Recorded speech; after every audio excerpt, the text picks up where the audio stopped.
വിശുദ്ധ കുർബാനയെ കുറിച്ച് എന്തോരം നമ്മൾ കേട്ടിട്ടുള്ള ജീവിക്കുന്ന കർത്താവിന്റെ സാന്നിധ്യം തന്നെയാണ് നമ്മുടെ അടുത്തേക്ക് നല്ല ഇങ്ങോട്ട് ഉള്ളിലോട്ട് ഇറങ്ങി വരുന്നത്. ഈശോയുടെ ശരീരവും രക്തവും സ്വീകരിക്കാം. നമ്മൾ ഇനി വേറെ എന്ത് അടയാളമാണ് കർത്താവോട് ചോദിക്കേണ്ടത്? കർത്താവെ അടയാളം കാണിക്കും, കർത്താവെ പ്രവർത്തിക്കും, നീ ഇവിടെ തന്നെ ഉണ്ടോ? വിശുദ്ധ കുർബാനയിൽ വിശ്വസിക്കുക. അത് വിശ്വസിക്കാതിരിക്കുന്നതാണ് ഈ നാടിനും ഈ ദേശത്തിനും നമ്മുടെ കൂട്ടായ്മകൾക്കും പറ്റിയ ഏറ്റവും വലിയ അപജയം.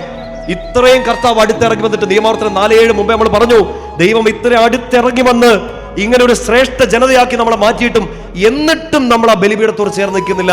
ഒരു സൈഡ് ബിസിനസ് ആയിട്ട്, ഒരു ചുമ്മാ ഏതോ ഒരു പ്രാർത്ഥനാ രീതി പോലെ വിശുദ്ധ കുർബാനയെ മാറ്റി നിർത്തുന്ന ഒരു ജനം പൊള്ളൽ അനുഭവിക്കേണ്ടി വരും.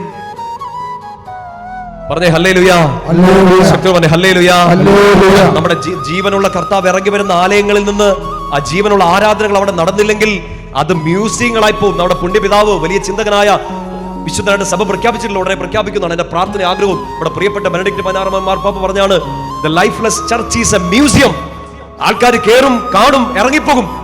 ചിലപ്പോ പൈസ ഇടും കയറാൻ. നമ്മളതിനെ സംഭാവന എന്നോ സ്തോത്ര കാഴ്ചെന്നോ ദശാംശം എന്നൊക്കെ വിളിക്കേണ്ടി വരുമെന്ന് പാപ്പ ഇങ്ങനെ ഒരു കാലത്തിന് അതീതമായ ഒരു പ്രവചനം പോലെ പറയുകയാണ്. The lifeless church is a museum. People come, enter, go. ജീവനില്ലാത്ത ദേവാലയം മ്യൂസിയം പോലെയാണ്. ആളുകൾ വരും, കേറും, കാണും, ഇറങ്ങിപ്പോകും.